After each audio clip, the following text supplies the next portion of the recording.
In 1998, we decided we really wanted to create a new type of institution that would really be a small grants program for academics interested in the management of government.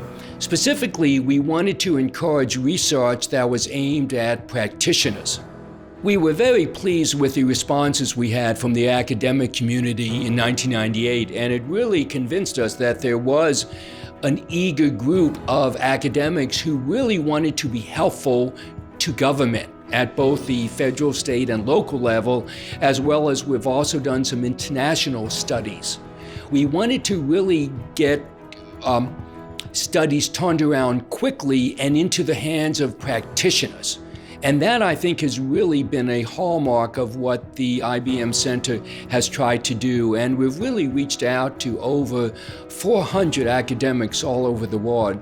And what we're especially proud of is we identified up-and-coming academics early in their career who were really interested in management and government, and we've been very lucky to continue our relationships over 20 years with many of our grantees who have actually done 3, 4, or 5 studies over a 20-year period. I think the mission has remained the same, to bring the best ideas from the academic community to government and the nonprofit community, and the best thinking to help government solve hard problems.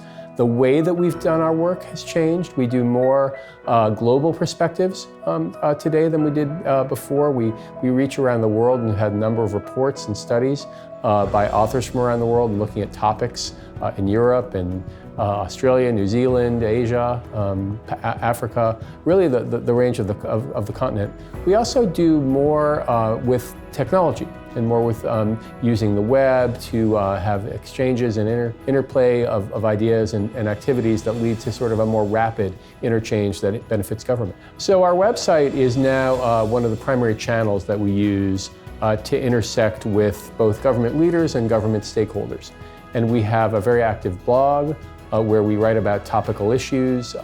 We are active on social media. All of our reports are now available there, as well as all of our radio interviews with leaders. I think a very clear impact is a focus on people. The center, as you know, publishes a magazine. It does the radio show every week. And it does that deliberately to reach and focus on people, and the people who are dedicating their lives to fixing the government's major problems.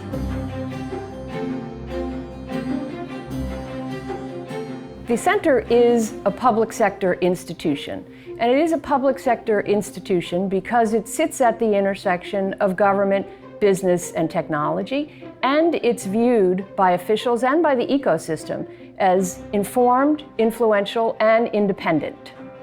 Over the course of its 20-year history, the center has advised officials across multiple administrations on matters of strategic and tactical policy. It's convened conversations aimed at driving policy and policy implementation through technology, through its online and print outlets. It's been a great 20 years, and we're really looking forward to the next 20. So we look forward to a terrific future. We're continuing to work with our academic colleagues, our nonprofit colleagues, to bring original thinking and actionable recommendations to government. We look forward to more international engagement with colleagues around the world in this space as we move forward to bring lessons learned and share best practices. And we look forward to working increasingly in our technology space. There's always a need for good public management and better public management.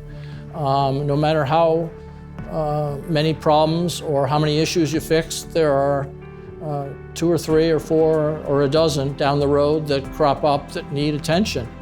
I think the future now, I would hope for the IBM Center, is really to begin to think ahead more in a longer time frame and to begin to discuss what's the future of government going to look like.